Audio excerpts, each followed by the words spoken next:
have a lot to talk about with myself, and I'm feeling some anxiety, and it's been a week since I took any psych meds, and so yay, 1 week celebration. And last night I had a bit of this feeling in my heart, which could be called anxiety, but it really feels like now that I'm off the meds and I'm sort of out of this mental patient paradigm, just a little baby step outside of it really, I can feel energies coming back from before I was ever labeled and diagnosed over 6 years ago.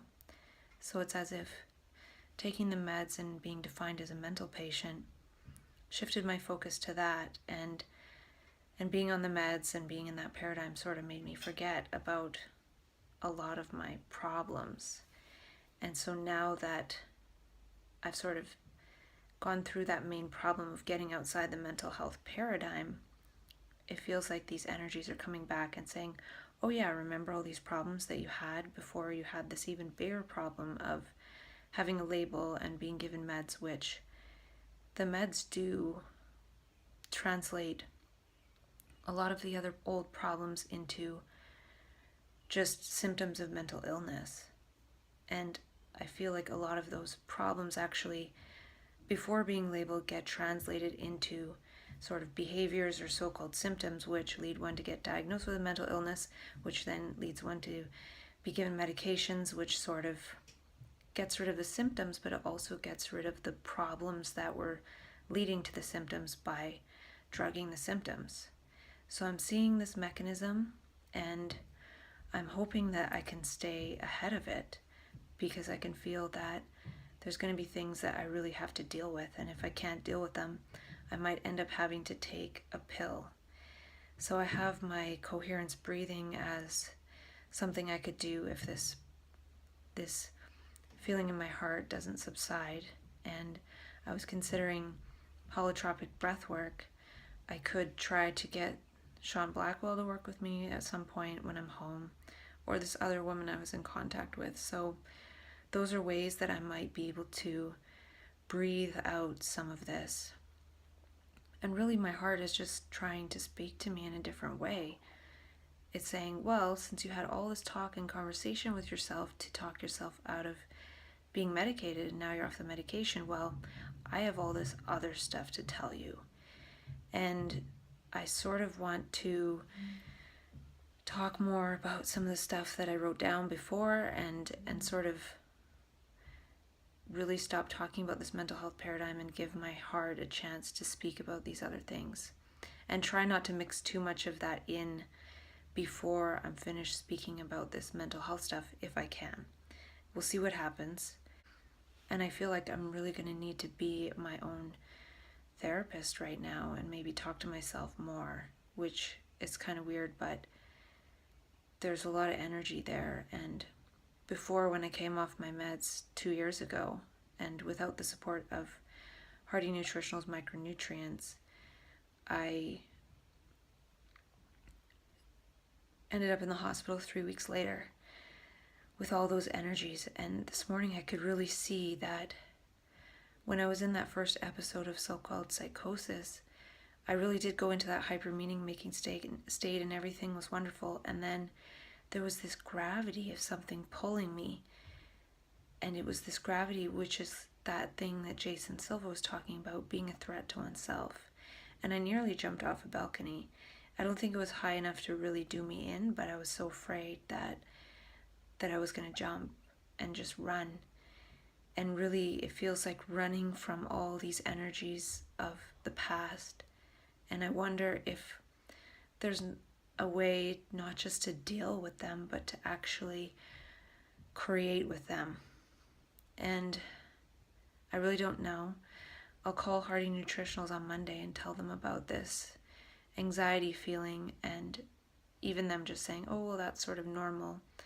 It could be just the detoxification from the meds.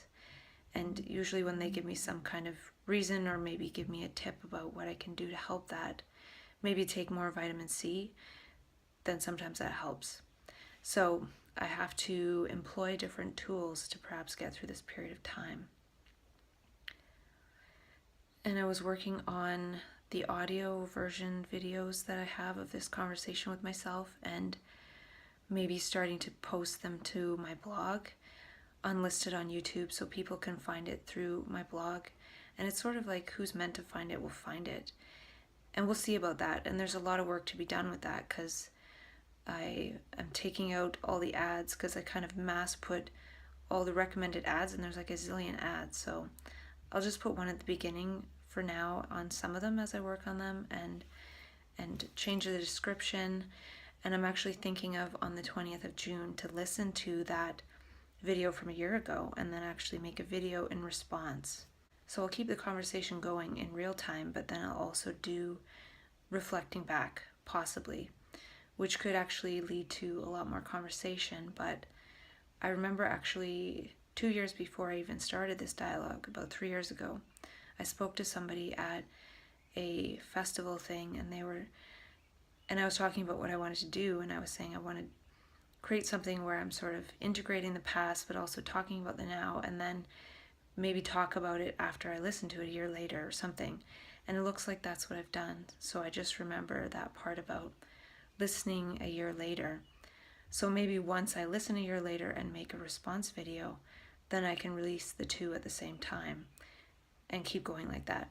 I'm not sure what I'll do. There's lots of options, but the first thing is just to continue talking to myself. And maybe as I start moving towards actually putting it out there a little bit, that might either increase this so-called anxiety or reduce it. Increase it because it's kind of scary to put stuff out there, and reduce it because at least I'm putting it out there with the intention to be somewhat helpful. And I think that's really important now, is there's this altruism or wanting to pay back karma as a reaction to the past, but I feel like in the fully magic state of consciousness, one is just altruistic in the moment and not as a reaction to the past. It's just a state of being. So there can be a reaction to the past, like, for example, when I go home, I'm going to give blood as soon as I can, because it's good to save lives, and also actually having less iron in the body, according to Dr. Mercola's book, Fat for Fuel, is really good for the body. It slows down the aging process. And sometimes as a vegetarian, I don't have enough iron and they won't even take my blood, but I know the Hearty nutritional supplement has some iron in it, and that might not be good. So this way I will be able to get rid of some of the iron. And maybe it gets rid of some of my old blood and helps my body to create new blood. And also I was thinking about how in my first experience of map consciousness, before I was ever labeled, I went down to 90 pounds, and I feel like my body perhaps went into this natural ketosis. And I was thinking about this morning how when we eat food, and if we store it as fat, it's because we don't need it now. So that energy we ate in a certain moment is actually stored in the fat cells. And I'm wondering if that could almost energetically contain elements of that moment that we haven't yet processed. So by storing fat, it's almost like storing the past. I wonder if some of our past memories are actually stored in our fat cells. And I say that because when I was losing all that weight, even though I was eating, my body was just totally using all the fat for fuel. And maybe my brain needed the ketones for energy, and it was switching to ketones for energy. So that could be a clue of maybe this fat for fuel thing, and burning ketones is good to not store more fat, to really be using the energy of the moment and burning up the energy of the past physiologically and that sort of symbolically, and could actually contain some of the energy of the past. So it was an interesting thing to think about. And this morning, after watching a video on Dr. Mercola's website, it wasn't one of his videos, but it was about how exercising a very short amount but high intensity can be good. And I've already heard of this, but they were talking about how you can increase your ability to consume oxygen by sort of doing the high intensity exercise, and then your body produces new mitochondria and gets rid of the old mitochondria. And this could be important because in map consciousness it's a very high energy state, and maybe it could be even consciousness recycling old mitochondria without having to necessarily do exercise, because consciousness puts the body into a natural ketosis. And we have a lot of energy, maybe because we're actually burning off our fat stores. Many of us stop eating when we're in mania and we are up all the time and we have so much energy. So it could actually be something about restoring the function of the mitochondria, just as this process of the universe meeting our body, not as us intentionally going out and doing this high intensity exercise, interval training, or eating a high fat, low carb, low protein diet. So I feel like the universe has the same mechanisms that it can do without us actually volitionally having to go out and do these things. But that being said, this morning I did 4 25-second sprints, and I just walked for about 3.5 minutes in between. And that's what the lady in the video did. And she, in 4 months, which is a long time, but in 4 months she lost 1.5 kilograms of fat mass and 5 inches on her waist. And this isn't about that. I'm more curious about getting mitochondria functioning, because if map consciousness is this high energy state, I feel like the physiology has to be able to contain that energy. So it's one thing to create context through words and self-dialogue, to have the sort of language context, but it's another thing to mirror that in the physiology by getting rid of old fat, detoxing. I feel like I have to talk to myself, but I also have to detox from the meds, and I've just been off them a week, so it'll be a while, and then maybe even cleanse a little bit. And I'm saying this today, I might forget about it tomorrow. So I'm just thinking that if I do these sprints and improve my VO2 max, I won't test that, but the lady who did the sprints for 4 months, just in that sort of thing, 3 days a week, 4 sets of sprints, 30 seconds each. I only managed 25 today. And then a 4.5 minute break in between for 3 months. And after the 4 months, instead of just running 3 kilometers, she could run 9 kilometers comfortably.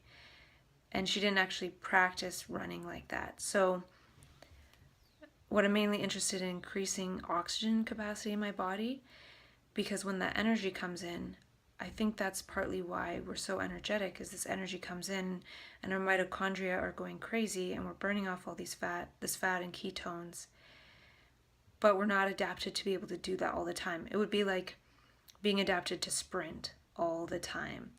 And maybe by going into these so-called episodes of map consciousness, it's like doing those sprints. So eventually we can jog it out for the long haul. Maybe we need to be able to jog the whole time and not just walk, metaphorically. So if I'm able to do some of these things in my physiology now, because the energy might want to come back in now that I'm off the meds, it could be a good idea. And I got an email from these people about performing in a festival for 10 minutes in August. And I sent in my stand-up comedy video as my audition because I wasn't there in person. I was here in California, still am. And they emailed and said I was accepted. And my routine is probably about 6 minutes, and they're giving me 10. So I'm wondering if I could do stand-up comedy and then maybe play one of the songs I made, like electronic music, just for fun. Or if I want to put together some clips from my self-dialogue and just play that. Or something, like something creative to maybe present something I've been doing, or something new, or I don't know. It could be something totally different than the stand-up comedy. And I could go to the rehearsal and do the stand-up comedy and then go to the actual event and do something different. Or I could just share something different. I just sent the video for stand-up comedy because that's something that could be done at this arts festival. It's for people with labels and kind of on the outside of society. So it could be a good opportunity for something. I don't know what, but I'm just putting it out there to myself. So I really feel like I have to be on board with this altruism thing, because now that I'm not taking the meds and I've sort of stepped outside identifying with being a mental patient, I feel like now I have to talk myself away from the morphic field of the vortex of the gravity of the past that being on meds and being in the mental health paradigm sort of distanced me from, because things are just interpreted as a mental illness and not as actually unfolding all the things that led up to that. So there was all those things that led up to it, and all of that got sort of condensed and what's that word? Edited, or there's a word, but I can't think of it, into, consolidated. So it got consolidated into a mental illness, as to not have to really deal with all these things leading up to it. So now that I've stepped outside the mental health paradigm, I've stepped back into being really close to that vortex of energy that could really pull me into a morphic field of behaviors that actually might lead to me being a threat to myself for real. And that's happened even while on medication. But it sort of has this flavor of, it's the mental illness, so take the meds. But if I'm not on the meds and not wanting to translate it into mental illness, then I really have to look at those energies, and it could be really difficult. And I could really become a threat to myself. I kind of feel like by the time I finish getting this dialogue in order and all the content, I might just be able to click release and then I'll just end my life. And I sort of fear that, but hopefully I can really each day ask my heart, do you want to keep beating today? Do you think you are a worthwhile heart to be on this earth? And these are more direct human questions than a lot of the abstractions that I've created in the context of talking myself out of the mental health system. But there's still these energies of the lower states of consciousness that the medications seem to interpret those as, that was just mental illness. And now that I moved out of that, I feel like some of those lower energies I need to translate into action, like helpful action. Otherwise, it will be translated into harmful action against myself. And I don't really want that, for the sake of people that I know would want me to continue living on this earth, and people that I know I want to continue to live on this earth with. So hopefully here I'm sort of promising myself to do the best that I can to stay out of the mental health system. I remember when I had my mini crisis in January. Actually, no, that was a major crisis. And I was experiencing flashbacks of PTSD. And I felt like I was still there at that time, all those years ago. And it was really difficult. And I was around caring people. And then when I decided, and they helped me decide, that I would take a Seroquel, I literally felt that PTSD morph and even physically twist into, okay, now I'm just this mental patient. It actually felt like the translation of all of that was going on related to past trauma into feeling just like a drugged mental patient. And it was so obvious to me. So now being off the meds is sort of the reversal of that. Okay, I'm not a person who's taking medications to manage past trauma. Forget about managing a mental illness. It's managing past trauma and all the memes of that. So can I translate those memes into something meaningful? And I did it with mental illness, but can I do it with the ways that I feel like maybe I was harmed in the past and the ways that I've harmed myself, and those ways that I've harmed myself could actually lead me to ultimately really harm myself, and I don't want to do that, and I also don't want to take medications. So it's almost now more difficult. It's almost now more difficult than what I did talking myself out of the system, because all that, whatever happened in the past, led up to me being placed in the system for 6 years and sort of moving around in that for 6 years. But now it's like going back to all of the 29 years before the 6 years, plus those 6 years. So it's a lot, and I'm wondering how that'll unfold, and I have no idea. So I'm feeling that morphic field of trauma, and how can I translate that into something meaningful? And maybe not by talking about it that much, but maybe just moving into something else, and moving into whatever it is that I want to embody outside of being on medication. And maybe that information from the past is a gift. Maybe it will help me actually really remember what I wanted to embody before I was ever labeled. And I went into map consciousness, and there was all this meaning, and then it got translated into, you're a mental patient. And in that meaning phase before being diagnosed, I really felt like there was something I wanted to create. I had some experiences, like with that homeless man who told me to create the dream center to restore dignity to homeless people.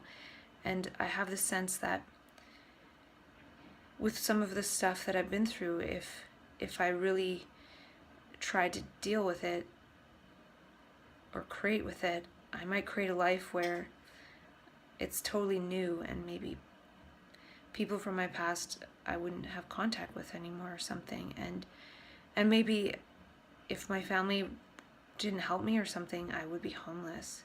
So I really feel like if I was to step into that morphic field of trauma from the past, it could actually erase my past, in that maybe worst case scenario, I'd end up homeless on the street and nobody gives a crap about me. And that's a possibility. And maybe I really have to look at that, and what possibility do I want to move into and create? And there's a lot of them, and I feel like in map consciousness sometimes it's a superposition state of seeing all the possible pasts and all the possible futures, or at least several of them. And there's possible pasts where I feel like I was a homeless man, or possible futures where I am a homeless man. I don't know why I'm a man and not a woman. I don't know if that means that's a future life or whatever, but there's something there. So maybe this too is getting back into connection with how I felt like I really wanted to help homeless people somehow. And then I was transformed into a mental patient, and then through that I was in peer support and stuff and trying to help my peers, but it feels like far removed from the central issues. Helping people with their mental illness is not really helping people with the root cause. And I've had access to the root cause, and I'm feeling it more now that I'm outside that paradigm. So what I'm saying is maybe I'll get in connection again with wanting to help homeless people, because that's really what I felt before I was put in the mental health paradigm. And it's like, well, no, you can't help other people. You just have to work on helping yourself for the rest of your life, because you have this label. And throughout the process of being in peer support, it's only made me worse, because looking at people being supported with their mental illnesses doesn't feel like the root cause. It's this very peripheral thing. And so maybe that's part of it, is that maybe I need to get in connection with those real root issues again. And I remember one time really crying and feeling so strongly like I just have to help people, and I felt such pain. And then my sister's dog came out and sat beside me, and I just cried and sobbed so hard for people that are suffering. And then all of that I experienced for 2 months, and it was very intense, really feeling the suffering of people and wanting to do something about it, got translated into personal suffering and having to really work on myself and get myself out of that. But now that I'm out of the mental health paradigm, it's like, well, what did I want to do? Just continue to relieve my own suffering or work to help the suffering of others? And that's what I was in connection with initially. But then it was translated into something else. I'm not saying helping people with mental health stuff is wrong. I'm just saying I don't know if it's right for me. Because the 2 years that I was working in it, I ended up with 3 so-called episodes of psychosis, because it's very re-traumatizing to see how people are translated into mental patients. And then the ones that don't want to be translated or don't get to be translated into mental patients end up on the streets. So yeah, I don't know. I don't really know what I'm saying, but I can see, again, it's harvesting my mania and going back to that first event of 2 months before I was ever labeled. And I never thought that it was anything to do with mental illness, because it felt very spiritual. It felt like I was really connecting to something deep, and I had some very deep and impossible experiences that were really trying to tell me something. And I feel like in those states sometimes consciousness sends me messages through people and trying to sort of instruct me what to do in some way, shape, or form. And there was this time when I was doing colon hydrotherapy, and it was during the time that I had this episode, or whatever, this 2-month occurrence of these altered states. And the guy who was usually at the colon hydrotherapy place, one time when I was more on the so-called psychosis side of it, he came into the room before I was doing the colon hydrotherapy, and he said, "I know what you're going through. I know it's really hard." And he tried to explain what you need to do is write stuff down and then look at it. And he actually made the gesture of writing stuff down and then taking the paper and like looking at it. Almost like I was taking a picture with my eyes, or through my eyes some other element could see what I was writing. That other element that we all share. And it could sort of sense whether I was on the right track. So it's like I'm this me, but I'm trying to merge with this other thing that is all of us. So this other thing that's all of us can also send messages through the colon hydrotherapy guy and say, do this. And so people can be messengers. And there was another one of those messengers through the homeless man I took for coffee, and he told me to create the Dream Center. So these are some of the messages that I perhaps need to go back to and almost not forget about the last 6 years, but go back to the root. And all this time I knew that just being diagnosed with a mental illness isn't the root of it. And that's just what I'm saying with this, is it's just interesting how that consciousness will send messages through other people or synchronicity.